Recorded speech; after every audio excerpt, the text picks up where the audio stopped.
Dragon Ball est vraiment une œuvre géniale, mais par moments, tu sens qu'elle est pas cohérente. Dans l'arc Namek, la puissance n'a aucun sens, t'as des gros retcons de fou, et les suites ont vraiment foutu le bordel. J'avais fait une vidéo il y a quelques temps sur les incohérences de l'œuvre, il est temps de recommencer, parce que croyez-moi, il en reste pas mal à traiter. Et en parlant de Dragon Ball, si aussi vous êtes fan, j'ai les coques parfaites pour vous, celles de notre sponsor du jour, Rhino Shield. Rhino Shield, vous connaissez sûrement. Ce sont les coques idéales pour encaisser des chocs et des chutes niveau Super Saiyan. Parfait si vous êtes aussi maladroit que le Goku de DBS. Soumises à des tests de résistance stricts, leurs coques peuvent encaisser des chutes de plus de 3 mètres sans broncher. Avec une résistance pareille, Gohan aurait pu clairement s'en servir pour tanker le Kamehameha de Cell sans souci. Ce que j'aime aussi chez Rhino Shield, c'est clairement leurs nombreux designs issus de plein de licences différentes. D'ailleurs, ils m'ont envoyé plusieurs coques manga vraiment très sympas, inspirées de Dan Dan Dan, Chainsaw Man et évidemment Dragon Ball. Même si elles sont toutes très stylées, mes préférées sont la coque nuage magique pour la nostalgie et la coque Pochita parce qu'elle est juste trop mignonne. Et je trouve le concept trop fun de pouvoir faire la fusion des coques, Goten et Trunks. Après, Rhino Shield, c'est pas juste des coques. Il y a aussi des protections d'écran ultra efficaces et des protections pour AirPods. Et franchement, si j'avais su, j'en aurais mis une plus tôt.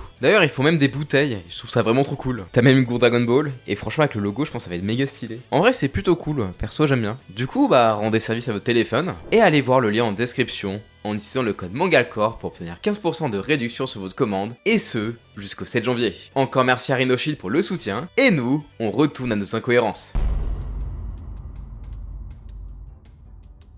Bon, on va pas se le cacher, bien que le scénario de Dragon Ball soit cool, on sent qu'Akira Toriyama a un peu écrit l'histoire au fur et à mesure, comme on l'a notamment appris en interview. Genre, ok, c'est cool, ça ajoute du rythme, mais globalement, ça ajoute pas mal de problèmes de continuité. Genre, typiquement, vous savez tous que Goku, comme tous les Saiyans et les humains, il peut pas respirer dans l'espace. Et que c'est d'ailleurs pour ça qu'à la fin de son combat contre Freezer, alors que Namek est sur le point de péter, il a besoin d'un vaisseau d'urgence pour survivre à ça. Ça vous parle? Ouais, comment vous m'expliquer qu'au début de Dragon Ball, Goku emmène le gang du lapin, comme ça, sur la lune tranquille? Ok, c'est marrant, mais pour le coup, ça voudrait dire qu'il aurait pu aussi survivre dans l'espace après l'explosion de Namek. Et là, vous allez me dire que dans Battle of Gods aussi, il se bat dans l'espace avec Beerus, alors que Vegeta a dit plein de fois que les Saiyans ne peuvent pas respirer dans l'espace. Et là, en vrai, on peut toujours justifier ça par le fait que, techniquement, ils étaient toujours dans l'atmosphère terrestre. Juste que les Saiyans y respirent bien plus facilement que des humains, vu qu'après tout, c'est des aliens. Et ça marche même avec des hybrides comme Pan d'ailleurs. D'ailleurs, j'y pense, mais le gang des lapins, ils ont vraiment eu zéro chance de finir sur la lune. Pourquoi ?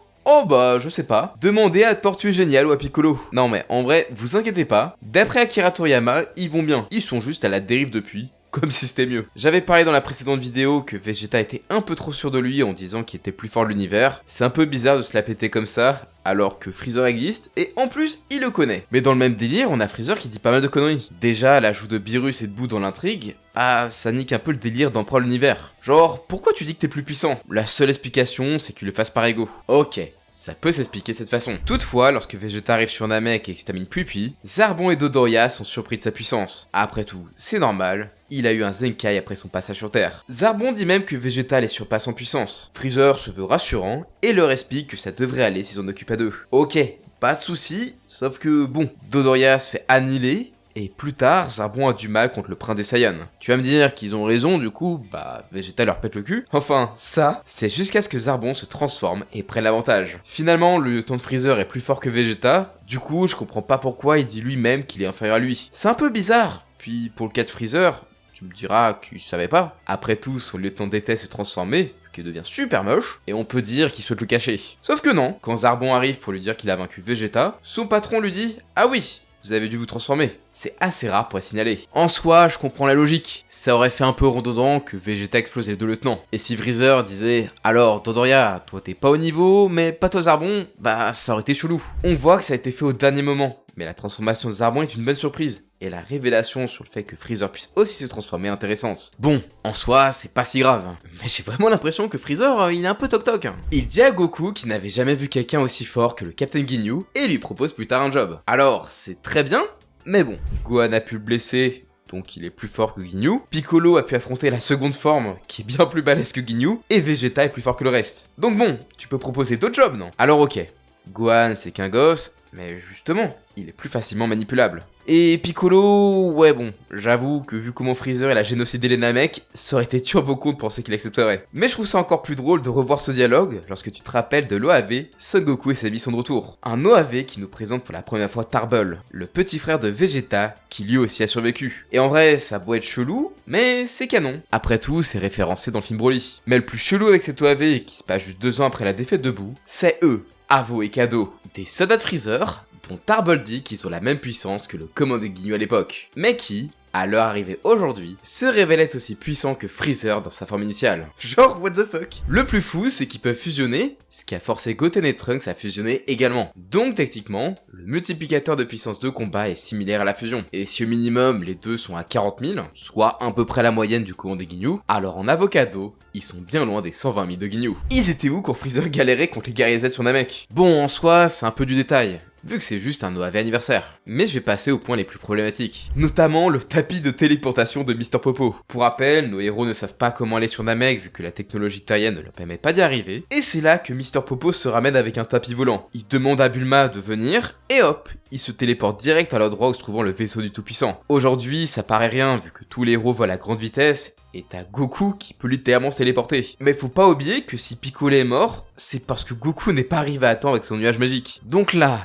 t'es en train de me dire qu'ils avaient un moyen de se téléporter directement, mais qu'ils l'ont pas utilisé? What the fuck? On voit que ça a été un rajout de dernière minute. Ou alors, Popo il range si mal les affaires qu'il y a pas pensé avant. Je sais pas. Autre truc que je trouve super bizarre niveau déplacement, c'est que Tao Pai Pai ne puisse pas voler. Pour rappel, c'est le petit frère du maître de la grue. Le maître qui a justement créé cette technique de vol, nommée la danse de l'air. Mais Tao Pai Pai ne connaît pas la technique de son frère, alors qu'il est censé être l'élite de l'école de la grue. Genre, Tenchian et Chaozu, ils peuvent, mais pas lui. Bon, en soi, on peut trouver des explications, comme le fait qu'à l'époque, voler ça demandait pas mal d'énergie, c'est pour ça que t'as Tenchian qui prend un avion pour affronter Piccolo Daimao, ou que Goku tire son nuage magique juste avant d'affronter Raditz. Mais bon, à part ça, ça fait gros. Après, connaissant ce go de Tao Pai Pai, peut-être qu'il veut juste faire de l'aura farming avec son pilier, qui, non seulement lui coûte 0 ki, mais en plus lui permet de voler super vite. Enfin, dans une seule direction quoi. Mais bon, c'est bizarre. Perso, je pense que s'il ne peut pas, c'est juste parce qu'Akira Toriyama a créé le concept de la danse de l'air plus tard, avec l'introduction du génie qui était Tenchian. Je passe ensuite au dernier arc de l'œuvre originale, où t'as le truc le plus stupide, la justification du combat entre Goku et Boo. Pour rappel, t'as Bulma qui demande à Goku de s'occuper de Boo, le temps que Trunks récupère le Dragon Radar, parce que selon elle, si Boo détruit la capitale de l'Ouest, le Dragon Radar sera détruit. Elle ne pourra plus le refaire, vu qu'elle a utilisé un matériel très spécial. Et sans ça, bon courage pour retrouver les Dragon Ball. Et sans les Dragon Ball,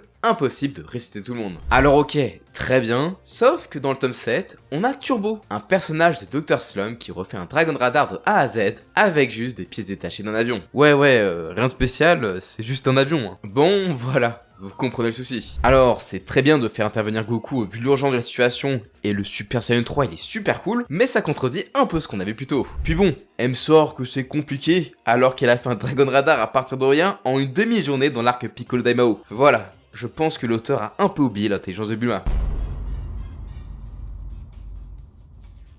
Bon, il est temps de parler des détails des âges dans Dragon Ball. Et on commence avec celui qui fait le plus gaulerie, Krillin. Alors, c'est un perso qu'on a vu grandir comme Goku, dont il a presque le même âge d'ailleurs, et quand il était petit, il y avait rien de choquant. Après tout, il est jeune. Toutefois, on a commencé à avoir une belle différence juste avant le tournoi avec Piccolo Junior. Il est resté plus petit que la moyenne, du haut de son mètre 53, mais d'après cette page et bien d'autres, il atteint les épaules de Goku. Sauf que je sais pas pourquoi, mais le perso a rapetissé. Alors tu me diras que c'est progressif, mais non, des fois, dans un même épisode ou dans un même chapitre, les tailles diffèrent. Et à partir de l'arrivée de Vegeta, il a pris un sacré coup. Maintenant, il est un peu plus grand que Gohan, mais vraiment pas beaucoup. Pour le reste, ça change pas trop dans les autres arcs, mais le souci, c'est que les suites sont arrivées.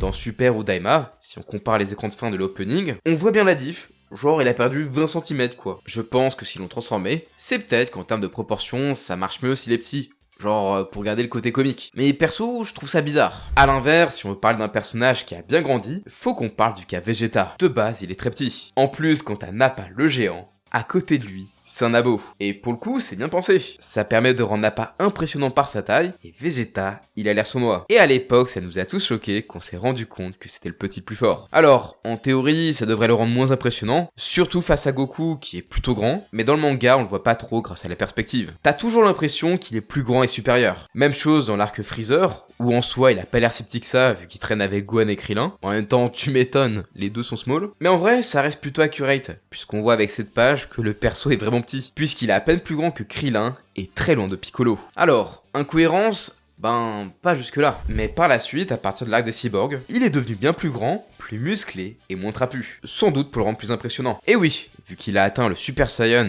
et Argent les héros, il fallait que son design soit raccord. Surtout qu'il est considéré comme étant le rival de Goku. Donc fallait le mettre à peu près au même niveau. Alors, j'adore le look de Vegeta en tenue Saiyan, hein, mais si c'était transformé avec cette taille, ça aurait rendu le moment moins marquant. Ensuite, pareil, il grandit encore dans l'arc-bout, et maintenant il y a assez peu de différence de taille entre les deux rivaux, ce qui est bien pratique pour faire la fusion. Bon, en soi, c'est pas un grand problème, sauf que ça devient assez bizarre quand tu le vois à côté de Bulma, qui était plus grande que lui par le passé. Genre, jamais de la vie, Vegeta fait une tête de plus que Bulma. Enfin, sauf s'il porte des talonnettes. Vraiment, elle a rapetissé juste pour le rendre plus grand. Ou peut-être que sa femme a souhaité le rendre plus grand.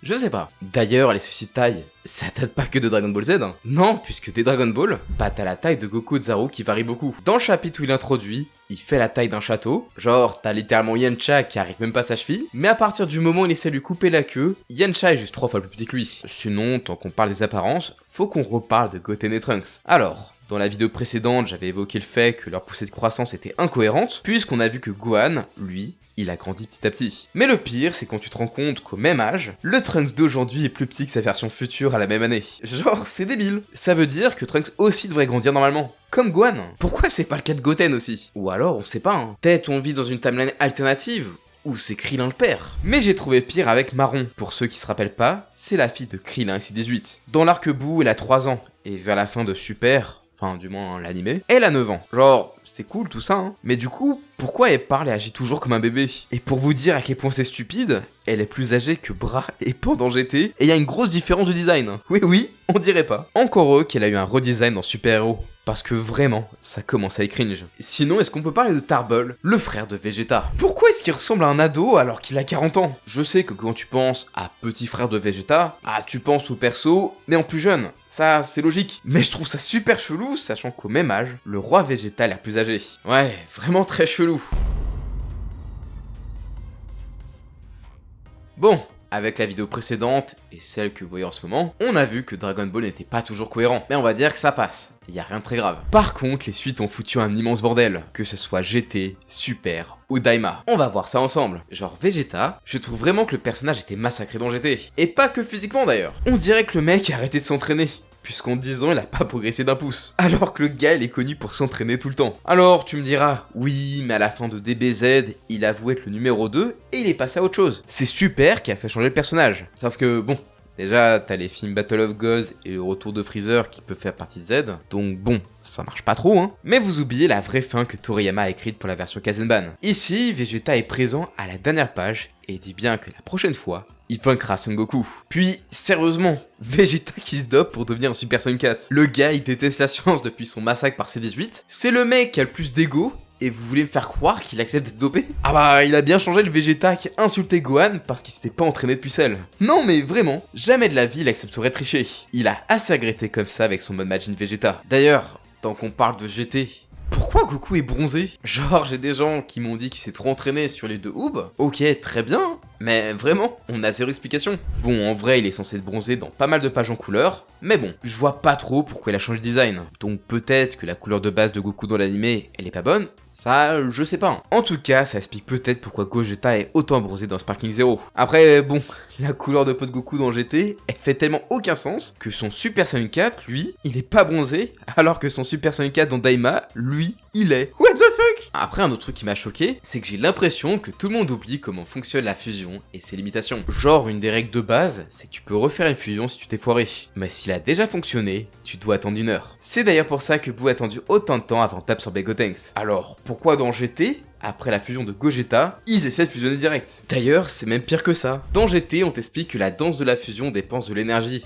Et si t'en as pas assez, tu peux pas fusionner. Ça va à l'encontre de ce qu'on peut voir dans les films, où Goku et Vegeta, épuisés, font la danse et arrivent à vaincre Janemba ou Broly. Genre, je sais pas si vous voyez le délire, on t'invente des nouvelles règles sur pourquoi la fusion ne peut pas marcher, alors que la raison évidente, c'est qu'ils doivent attendre 1 heure. Ça, c'est du même niveau que Piccolo dans Super, qui oublie qu'il peut devenir géant. Mais bon, y a pas que GT qui t'invente des règles, puisque Super le fait également avec les Potalas, où d'un coup on passe de ça te lie pour la vie, alors que dans Super, on te dit alors oui, mais en fait ça marche que pour les Kaioshin, avec les Mortals c'est 30 minutes. Mais sérieux, c'est quoi ce redcon à la noix juste pour ramener Végétaux? Et ça casse avec les jeux vidéo, comme dans Shin Budokai, un super jeu sur PSP, où si tu choisis la fin de Végétaux, Kibitoshin dit qu'il va devoir attendre 1 an pour demander au Dragon Ball de défusionner. Non, parce que ça aurait pu être une bonne solution pour amener Végétaux sans redcon, en mode allez Vegeta, utilisons les Potalas, et en rentrant, Shenron nous défusionnera. Mais non, fallait limiter cette transformation qui était turbo-pétée en Super Saiyan Blue. Autre truc que je trouve qui ne fait aucun sens, c'est Gohan qui devient encore plus nul en moins de temps qu'avant. Genre il est plus faible alors qu'il se passe moins de temps entre Battle of Gods et Fukatsu no F. Par rapport à la différence de temps entre l'Arc Cell et Boo. Ça fait juste aucun sens. Je veux bien qu'il soit rouillé, hein, et un peu moins fort évidemment, mais de là à ce qu'il soit une lock totale,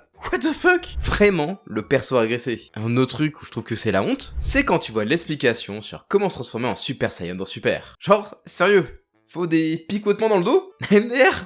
Mais c'est tellement triste. On te sort tout un délire qui va être enragé et tout, mais non, il suffit de sentir des picotements pour débloquer une transformation. Vraiment, ça a niqué tout l'impact de la scène de transformation de Goku et Mira Trunks. Ça n'a aucun sens. Et puis, la honte pour Vegeta qui est mort contre Freezer, alors qu'il fallait juste faire des gratouilles dans le dos pour qu'il devienne ce qu'il prétendait être. Sinon, est-ce que vous vous souvenez que Trunks trouve ça ringard de se déguiser en super-héros? Et bah finalement, ça chauffe de ouf plus tard. Ouais, trop bizarre. Et enfin, on passe à Daima. Franchement, j'avais des espoirs avec cet animé, mais c'est un foirage complet. Bon, déjà, outre le plan du méchant qui pue la merde, parce qu'il va juste donner une raison valable au héros de le défoncer, bah en vrai, en théorie, ça ne pourrait pas marcher. Shenron ne devrait pas pouvoir rajeunir tous les héros. Alors ok, il peut en théorie donner la vie éternelle, ou rajeunir quelqu'un, comme il a fait sur le gang de Pilaf et Piccolo Daimao, mais on nous dit aussi à plusieurs reprises que les Dragon Ball de la Terre ne peuvent pas faire un vœu qui surpasse la puissance de leur créateur. C'est pour ça que le dragon ne peut pas changer les cyborgs en humains. Il dit bien qu'il peut pas le faire à cause d'une différence de puissance, c'est aussi pour ça qu'il peut pas tuer directement les Saiyans.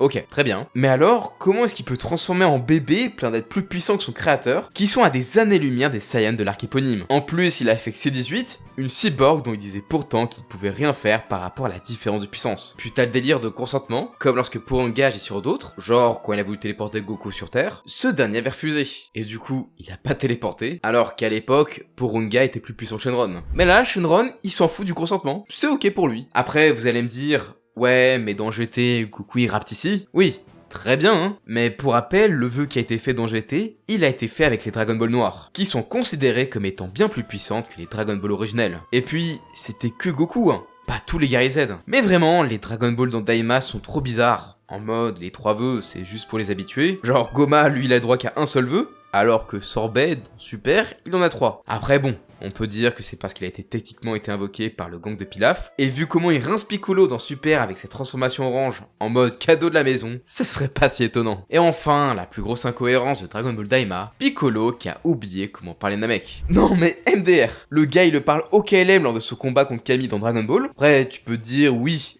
mais ça fait 20 piges qu'il a pas parlé. Peut-être, mais vous oubliez que Piccolo, il absorbait Camille et Nel qui parlent aussi la langue. Et Camille, lui, en 20, 30 ans, voire même 40, bah il a pas oublié la langue. Il a même appris à Mister Popo. Enfin bon, c'est étrange. Faut croire que Piccolo a des problèmes de mémoire. Après tout, dans Super Héros, il a oublié qu'il pouvait grandir. Et après, je sais pas si on peut parler d'incohérence, on va dire, vu qu'il y a des choses dans Daima qui contredisent Super. Déjà, le fait que Shin et Kibito soient défusionnés, bah en vrai, ça marche pas trop et c'est pas la même raison du tout. Surtout qu'on voit Kibito Shin dans l'arc Battle of Gods qui se passe pas mal de temps après Daima. Et aussi, t'as le Super Saiyan 4. Alors ok, si ça avait été une transformation unique, genre dans le monde des démons, pourquoi pas hein. Mais non, Goku pourrait l'utiliser. Pareil pour Vegeta avec le Super Saiyan 3. Donc bon, si Daima et Super, ils sont liés, bah en vrai c'est très incohérent, mais si c'est 2 temporalités différentes, genre comme avec GT par exemple, bah en vrai ça va. D'ailleurs selon vous, Daima c'est canon avec Super ou pas? N'hésitez pas à me le dire en commentaire. Eh bien on peut dire que les suites ont fait assez de mal à Dragon Ball. J'espère en tout cas que vous avez aimé cette vidéo. J'ai essayé de pas parler des mêmes choses que la vidéo précédente, donc si vous voulez voir les soucis à cause de l'animé ou encore les échelles de puissance catastrophiques, je vous invite à regarder la précédente vidéo. Merci encore à Rhino Shield d'avoir sponsorisé cette vidéo. N'oubliez pas d'aller dans mon lien en description.